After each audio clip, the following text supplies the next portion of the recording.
Meus queridos, gostaria de convidá-los para abrirem suas Bíblias no livro de Atos.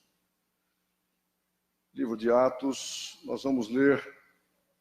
Eu vou ler um texto em Abacuque e depois 2 textos em Atos, mas você pode abrir sua Bíblia no livro de Atos. Pastor Sebastião Júnior está em Palmital, São Paulo. Eu costumo falar meio alto, não sei se está muito alto, sim. A gente vai se entusiasmando e vai explodindo os tímpanos dos irmãos. Pastor Sebastião Júnior, como eu disse, está em Palmital, São Paulo. E até hoje eu estava falando com ele pela manhã. Eu morei em Palmital quase que um ano. E a igreja em Palmital nasceu, na época eu era secretário da MISPA. A MISPA é o órgão de missões da Igreja Presbiteriana Renovada. E isso, faz tanto tempo que eu nem me lembro mais se foi em 85 ou 84. A igreja nasceu numa área que nós tínhamos em casa lá. E eu me lembro que eu batizei as primeiras pessoas ali. E hoje existe lá uma grande igreja. A nossa oração é que Deus abençoe o pastor Júnior. Deve falar lá agora à noite, esteve falando de manhã, não é? Que Deus possa abençoá-lo grandemente. Antes de ler, meus queridos, os textos que eu vou mencionar em Atos, eu quero ler 2 textos do Antigo Testamento. Um deles é o de Abacuque 3:2. Abacuque, um profeta que viveu lá pelo ano 600 a.C., Abacuque disse assim: tenho ouvido, ó Senhor, as tuas declarações e me sinto alarmado. Aviva a tua obra, ó Senhor, no decorrer dos anos, e no decurso dos anos, faze-a conhecida. Na tua ira, lembra-te da misericórdia. E eu quero destacar especialmente o começo desse versículo, dessa oração de Abacuque, em que ele diz: tenho ouvido, ó Senhor, as tuas declarações e me sinto alarmado. E aí vem o coração dessa prece feita pelo profeta, em que ele diz: aviva a tua obra, ó Senhor, no decorrer dos anos. Existe um outro trecho em Joel 2, 28 a 30, em que o profeta diz assim: e acontecerá depois que derramarei o meu espírito sobre toda a carne. Vossos filhos e vossas filhas profetizarão. Vossos velhos sonharão. Vossos jovens terão visões. Até sobre os servos e sobre as servas derramarei o meu espírito naqueles dias. Joel viveu lá pelo ano 850 a.C. E aí vamos agora para os 2 textos de Atos, que eu gostaria que você lesse comigo. O primeiro capítulo, versículo 8, um texto muito conhecido, muito repetido, em que Jesus se volta para os seus discípulos que estavam com ele, e ele diz assim: mas recebereis poder ao descer sobre vós o Espírito Santo, e sereis minhas testemunhas, tanto em Jerusalém, como em toda a Judeia e Samaria, e até aos confins da terra. Recebereis poder, em que momento? Ao descer sobre vós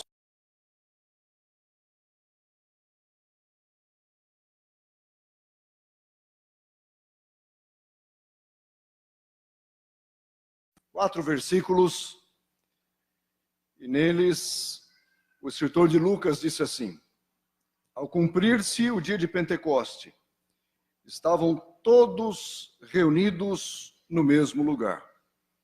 E de repente veio do céu um som, como de um vento impetuoso, e encheu toda a casa onde estavam assentados.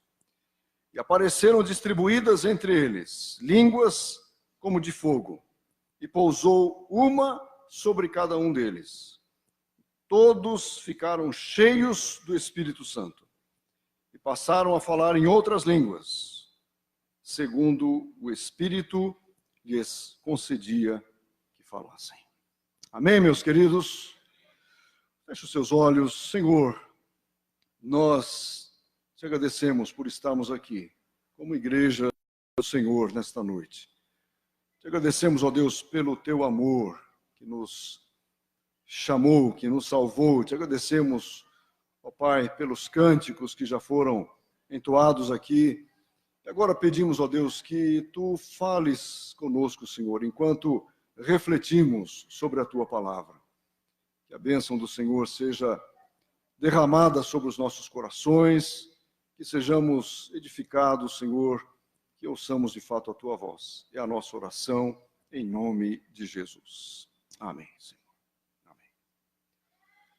Meus queridos, uma vez eu li um artigo num jornal de uma igreja que a gente chama normalmente de tradicional, e para distinguir das igrejas chamadas de pentecostais, né?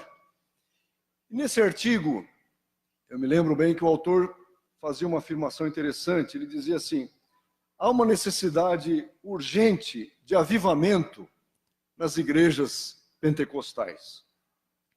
Então ele estava, naquele artigo, avaliando o que vinha acontecendo no seio das igrejas, como é que as igrejas pentecostais estavam caminhando, fazia uma análise crítica, não é? E ele dizia, olha, muitas dessas igrejas nasceram por uma determinada razão, se afastaram das suas origens, e agora, quantas vezes a gente observa que a gente se acha melhor do que outras igrejas? Não estou falando dos irmãos aqui, não é? Mas quando a gente observa essa diferença que existe no mundo evangélico entre igrejas pentecostais, igrejas tradicionais, um se achando melhor do que outro, e quando a gente passa a analisar o que a gente vê dentro das igrejas, que supostamente deveriam estar tomadas pela ação do Espírito, pelo poder do Espírito, a gente não consegue enxergar de uma maneira tão poderosa as ações de Deus em muitas dessas igrejas. E foi pensando nisso que eu fui levado a refletir sobre essa necessidade que a gente vê de sermos constantemente cheios do Espírito, de vermos uma igreja sempre tomada pelo poder do Espírito. A questão da ação do Espírito Santo, os irmãos viram que foi profetizado por Joel 850 anos antes de Cristo. Derramarei do meu Espírito sobre toda a carne. E é muito interessante o que o profeta diz, que o Espírito seria derramado sobre todos. Ele vai dando alguns detalhes de como seria essa ação do Espírito, né? Vossos filhos, vossas filhas profetizarão, os vossos velhos sonharão, Joel 2, 28 a 30, os vossos jovens terão visões, e até sobre servos, servas, aqueles que eram desconsiderados naquela cultura, né? Os que prestavam serviços, até sobre eles, diz o Senhor, derramarei do meu Espírito. E daí a gente vê a oração de Abacuque depois, como eu disse lá, pelo ano 600, fazendo uma oração dizendo assim: Senhor, aviva a tua obra. A gente teve uma promessa feita lá no tempo de Joel, a gente tem Abacuque dizendo: Senhor, aviva a tua obra. Por que Abacuque orou assim? Abacuque viu o esfriamento dentro do seu próprio povo. O esfriamento espiritual, o afastamento da lei, o afastamento da palavra do Senhor. Abacuque viu a corrupção envolvendo o povo de Israel. E, meus queridos, essa oração de Abacuque é muito encantadora para a gente. Porque ela faz a gente pensar no fato de que a obra do Senhor pode cair numa mesmice. A gente pode ir se acostumando com as coisas, com vir aqui, com tomar a ceia. A gente pode se acostumar a vir aqui cantar no domingo à noite, e ir embora, e a nossa vida não sofrer nenhuma mudança. A gente pode se acostumar com alguns padrões do mundo invadindo a nossa vida, os nossos costumes, a nossa conduta.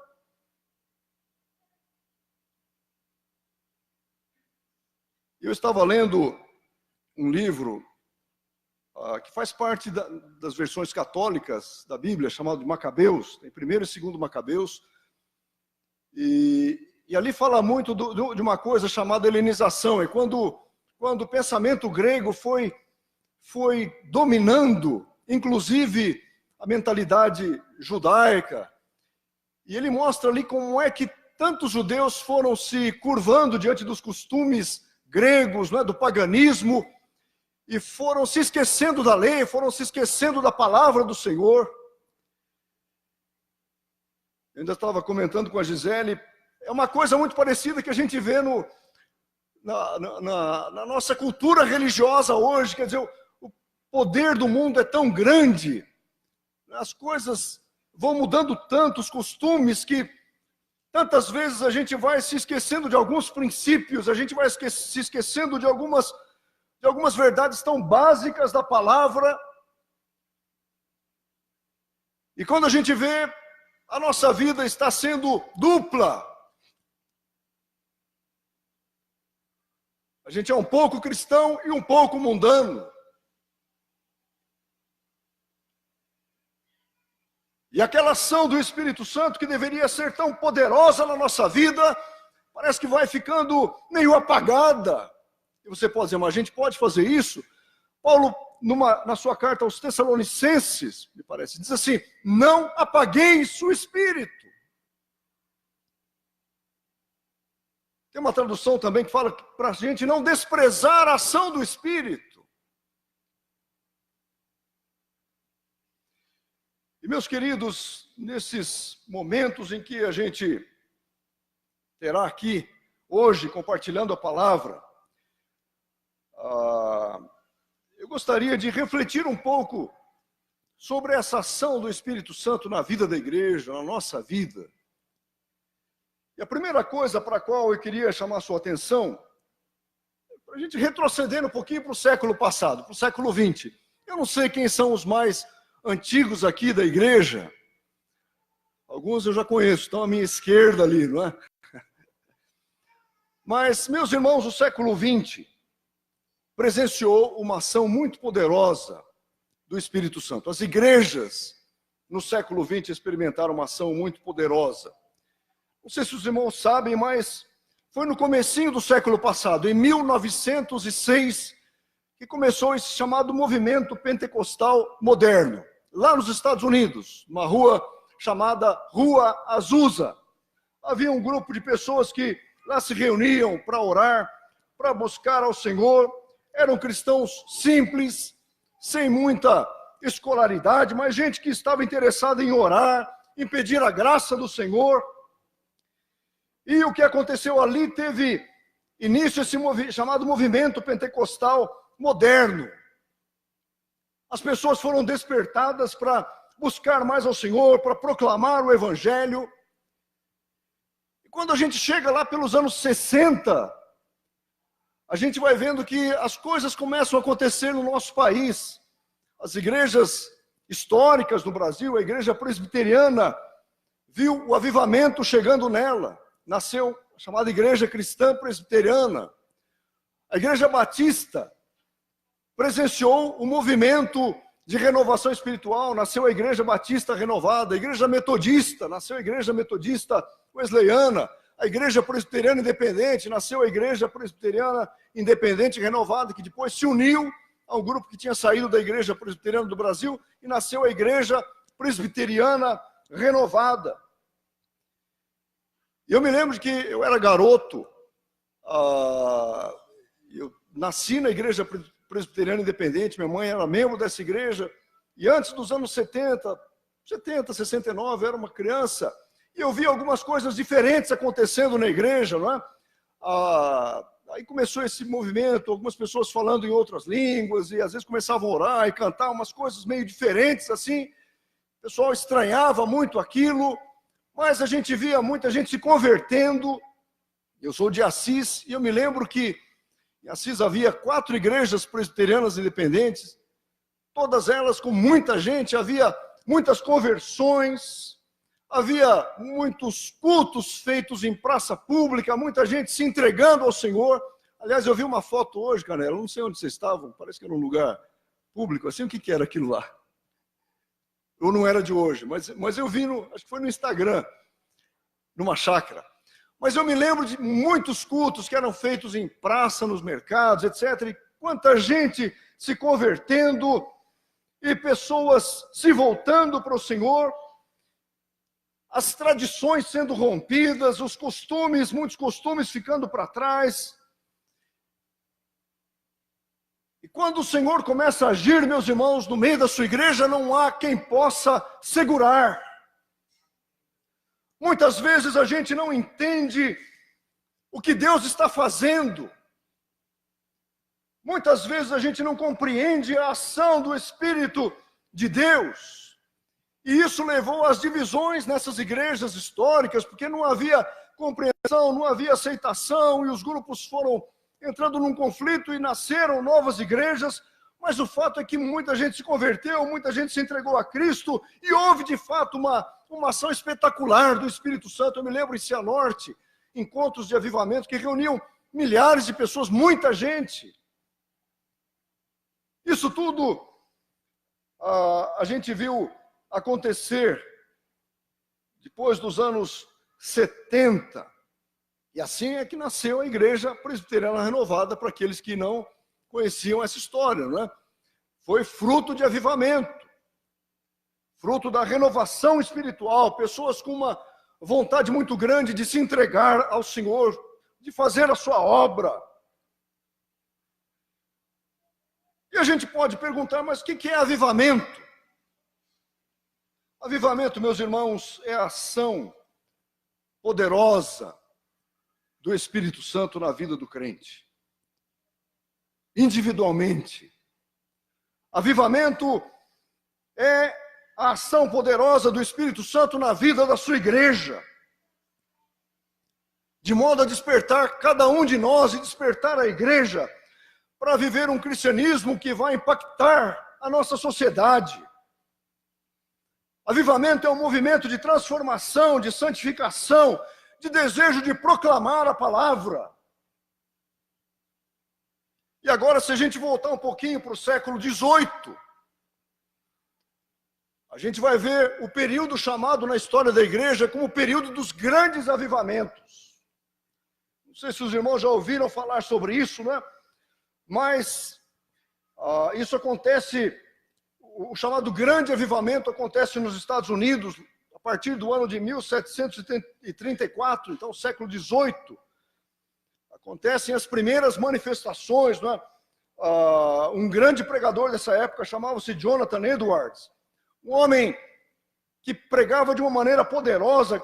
As pessoas, quando o ouviam pregando, começavam a tremer, muitas caíam, muitas experimentavam uma coisa indescritível. Existe um sermão dele muito famoso, chamado Pecadores nas Mãos de um Deus Irado. E Jonathan Edwards foi um instrumento de Deus para proclamar mudança de vida, mudança que o Evangelho traz, profundidade na vida devocional, aproximação do Senhor. Um pouco depois, veio um outro homem chamado George Whitefield.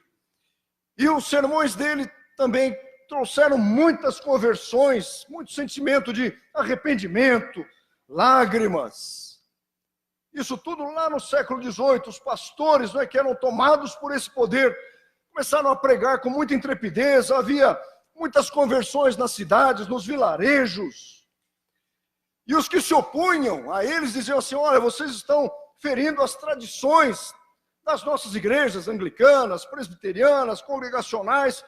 Mas qual foi o resultado desse grande avivamento? Meus queridos, a gente vê que havia fortalecimento moral dentro das famílias. Os lares eram fortalecidos, a vida no trabalho, mesmo o lazer.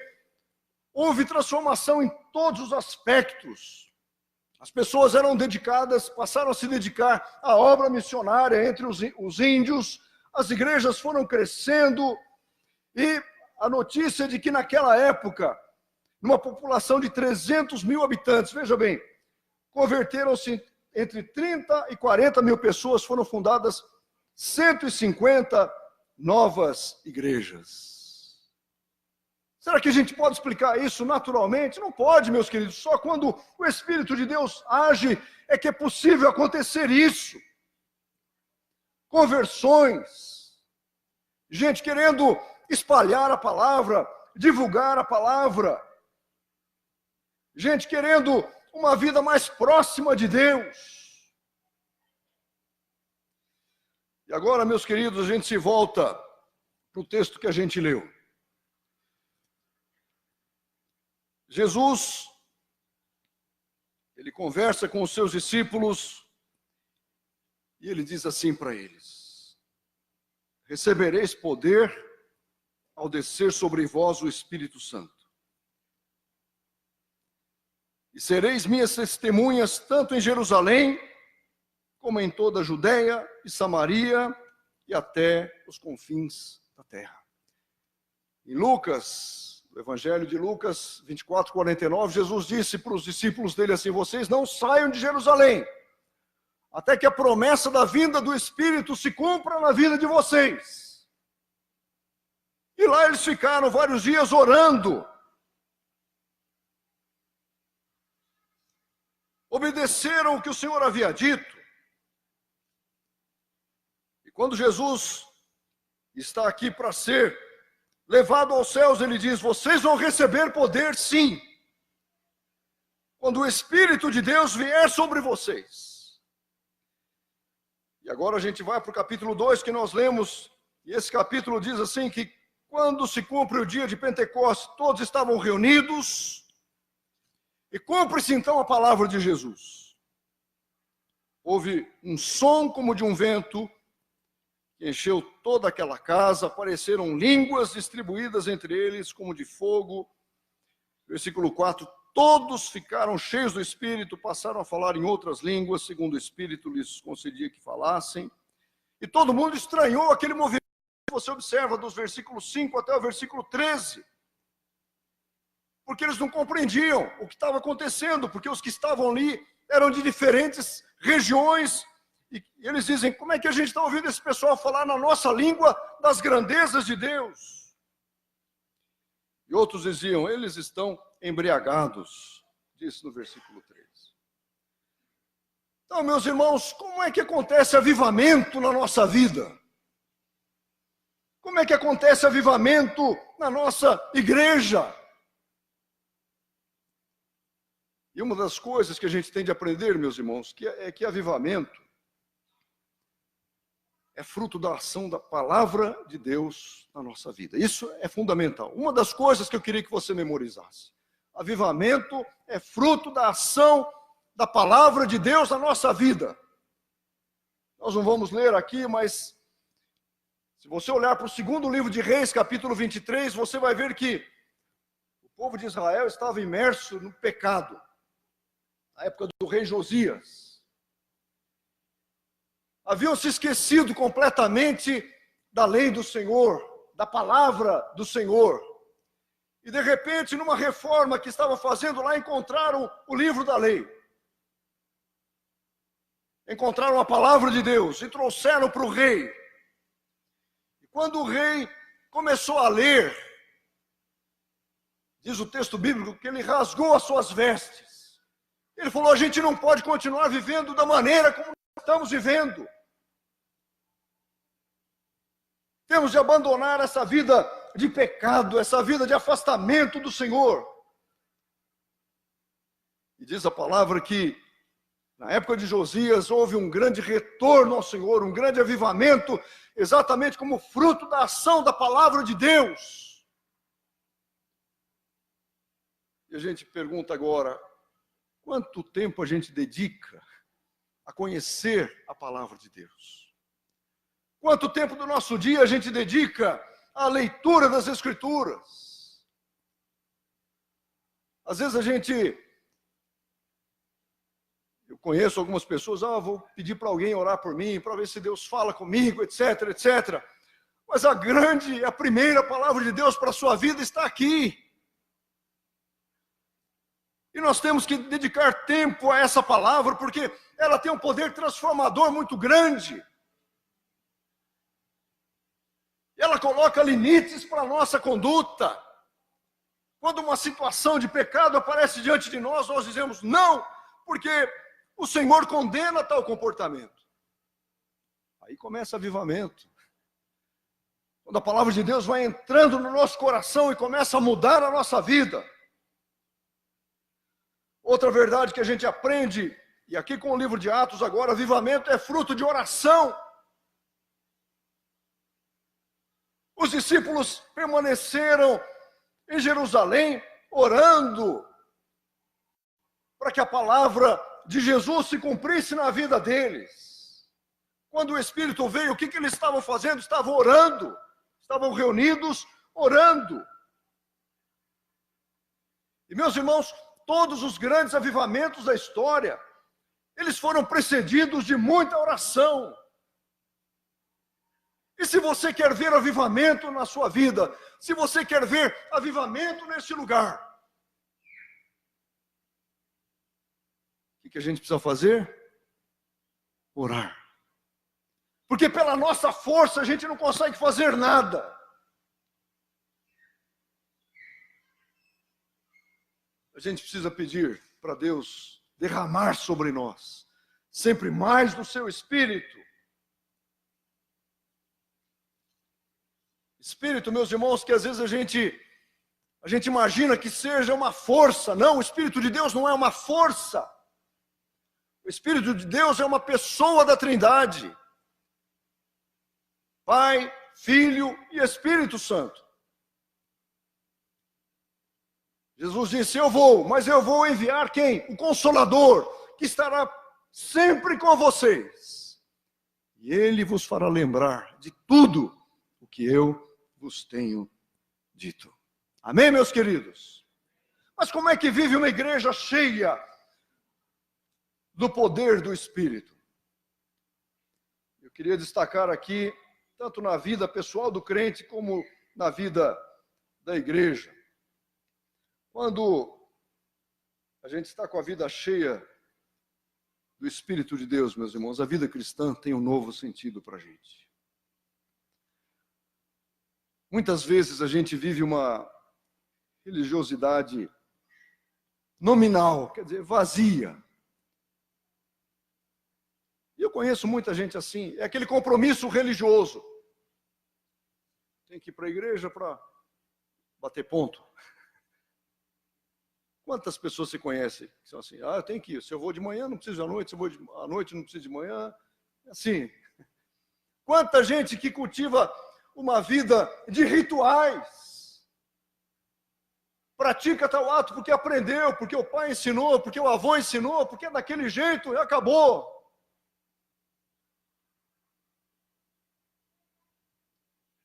Mas cristianismo tem de ser muito mais do que isso. Não pode ser só uma religiosidade fria, vazia, sem vida. Cada coisa que nós fazemos no culto, cada cântico que nós entoamos, cada oração tem de ter um significado muito profundo para nós. É isso que a gente vê nas Escrituras, meus irmãos. Não é uma religião nominal, não é uma religião que a gente vê na vida dos discípulos e se reuniam sem sentido, sem trazer transformação para cada um deles. Não, eles estavam empenhados naquilo em que eles criam. Quando foram repreendidos por pregar o evangelho, disseram assim: é mais importante obedecer a Deus do que obedecer aos homens.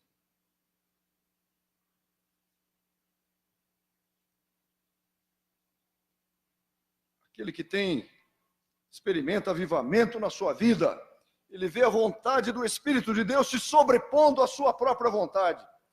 É o que Jesus disse lá em João 3,8: o vento sopra onde quer. Ouves a sua voz, mas não sabes de onde ele vem, nem para onde ele vai. Assim é todo que é nascido do Espírito.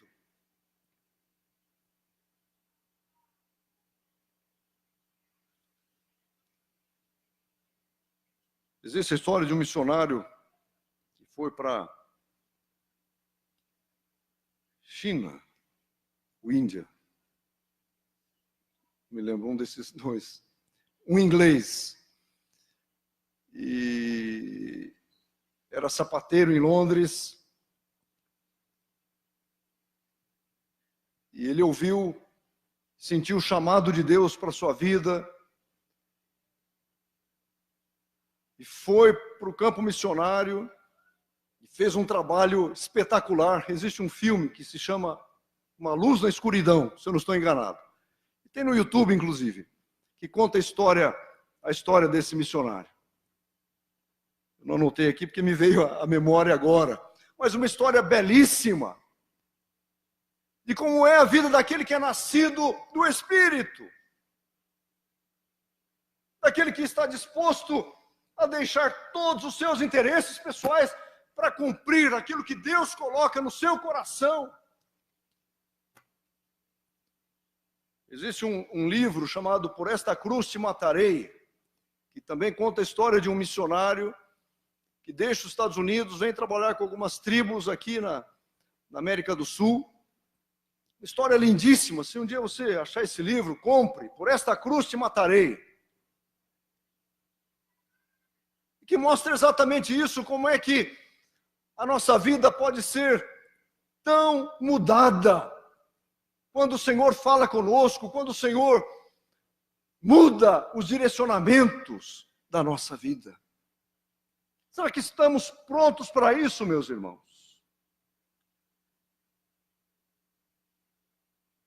Quando o Espírito de Deus age na nossa vida, há uma consciência muito grande do nosso pecado, e o desejo de abandoná-lo, e uma busca pela santificação. Falando sobre a ação do Espírito Santo, Jesus disse assim: Ele, o Espírito, convencerá o mundo da justiça, do pecado e do juízo. Isso é ser dominado pelo Espírito. Quando as atrações do mundo vão perdendo o seu valor para nós,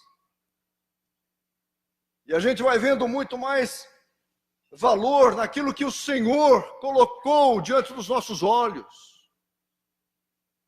Quando o Espírito de Deus está agindo em nós, quando a gente está experimentando o mover do Espírito, Paulo fala que o Espírito de Deus distribui dons à sua igreja, que são muitos, e não são para a nossa própria edificação, mas são para a edificação do corpo de Cristo, não é?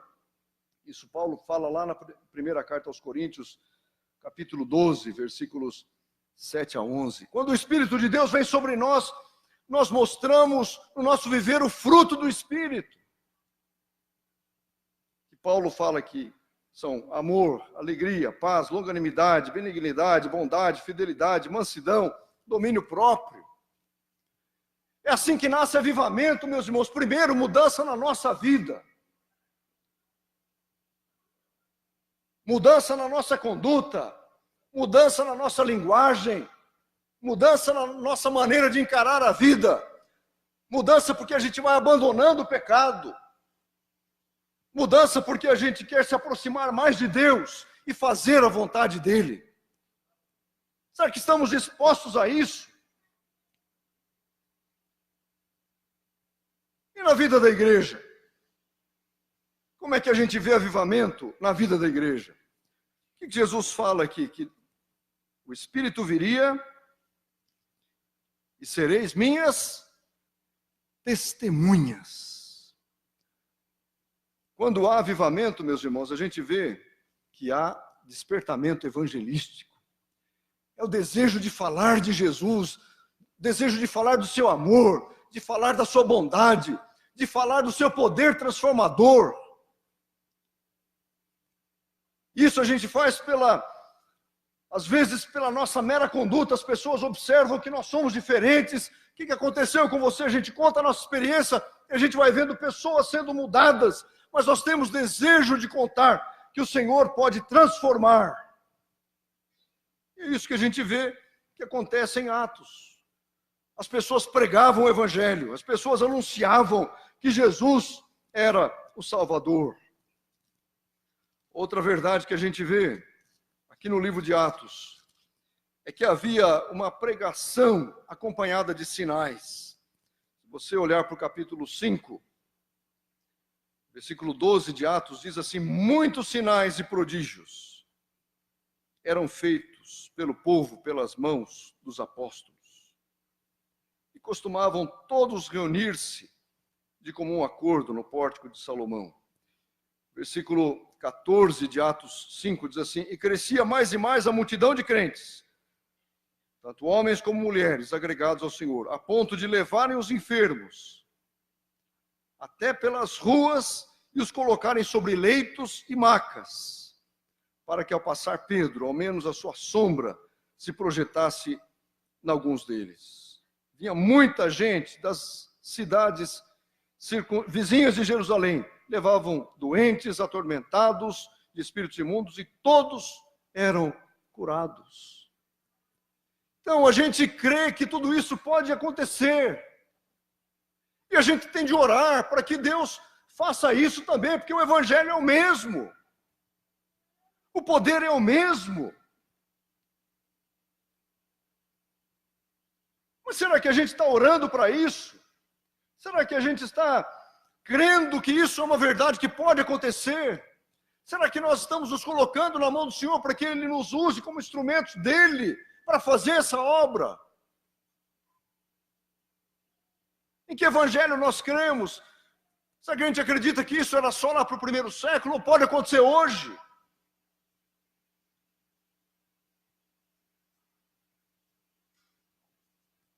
Quando a igreja está cheia do Espírito, quando a igreja está vivendo esse mover do Espírito, há um enfrentamento das obras do mal. Se você olhar em Atos 16 a 18,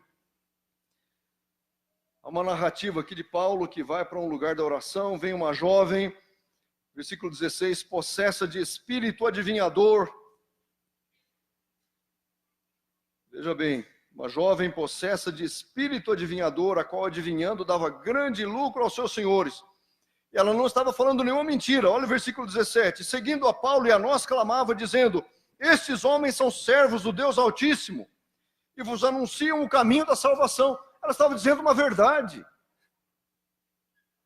Olha, esses aí são servos do Deus Altíssimo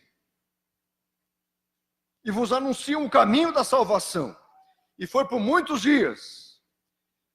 E Paulo, vendo que aquilo era uma obra maligna, disse ao Espírito, diz o versículo 18, em nome de Jesus eu te mando, retira-te dela. E ele na mesma hora saiu. Igreja que vive o mover do Espírito, enfrenta as obras do mal. Igreja que vive esse mover do Espírito, ela avança sobre o território do inimigo para a libertação de vidas. E para isso Deus usa gente como eu e você, meus irmãos. E falando aqui da jovem adivinha, espero que ninguém aqui fique vendo horóscopo. Quanta coisa do mundanismo que às vezes vão se aproximando da gente. E a gente tem que dizer, para longe de mim, fora, não é? que a minha vida é do Senhor. A minha mente é do Senhor, o meu coração é do Senhor, eu quero fazer a vontade do Senhor. Igreja que está cheia do mover do Espírito, meus irmãos, é uma igreja que vê um crescimento natural, porque o Espírito de Deus está agindo. Se você olhar para o livro de Atos, Atos 9:31, por exemplo, que a igreja, na verdade, tinha paz por toda a Judéia, Galiléia, Samaria, edificando-se e caminhando no temor do Senhor, no conforto do Espírito, crescia em número. Em Atos 12:24, entretanto a palavra do Senhor crescia e se multiplicava. Atos 19:20, assim a palavra do Senhor crescia e prevalecia poderosamente. Não era uma igreja que estava encurralada. Era uma igreja perseguida. E a perseguição foi tão grande que, em Atos, os crentes tiveram que fugir de Jerusalém diante da perseguição, quando mataram Estevão. Mas apesar da perseguição, apesar do impacto da sociedade pagã, apesar de tudo isso, diz o texto que a palavra do Senhor crescia e prevalecia, e chegou até a capital do império, até Roma, com a mensagem do apóstolo Paulo. Uma igreja, meus irmãos, que está tomada pelo poder do Espírito, é uma igreja que impacta a sociedade. É uma igreja que traz transformação. E a minha oração, meus queridos, nesta noite, é que Deus derrame o seu Espírito sobre mim de uma maneira poderosa, sobre você de uma maneira poderosa. Porque sem a ação do Espírito de Deus não há igreja que sobreviva. Sem a ação do Espírito de Deus não há vida cristã que se mantenha em pé.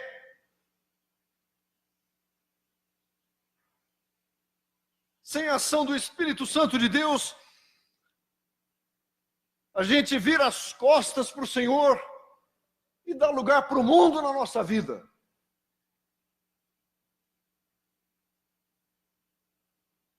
E nós cantamos aqui um belo hino, né? Antigo e muito lindo. Eu navegarei no oceano do Espírito.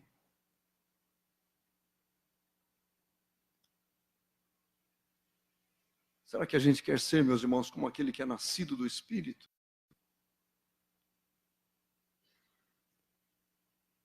Aquele que vai dizer, Senhor, leva-me pelo caminho que o Senhor deseja. Aquele que quer submeter a sua vontade à vontade do Espírito de Deus. Lembre-se de Paulo, quando estava fazendo as suas viagens missionárias, ele diz que ele tentou ir a um lugar, mas ele diz, mas o Espírito de Jesus nos impediu. Quantas vezes a gente faz os nossos planos, mas o Espírito do Senhor diz, não é isso que eu quero para você agora. É outra coisa. Eu quero chamar os irmãos para a gente cantar novamente esse hino, Eu Navegarei no Oceano do Espírito. Depois nós vamos orar, todos juntos, e pedir, meus queridos, que Deus faça uma coisa extraordinária na nossa vida. A gente quer que Ele nos mude todos os dias. A gente não tem muita força, a gente não tem força nenhuma para se mudar. Mas o Espírito de Deus é poderoso para transformar os nossos corações. Sempre. A gente não consegue converter ninguém, a gente não consegue mudar a vida de ninguém. Mas o Espírito de Deus pode fazer coisas extraordinárias.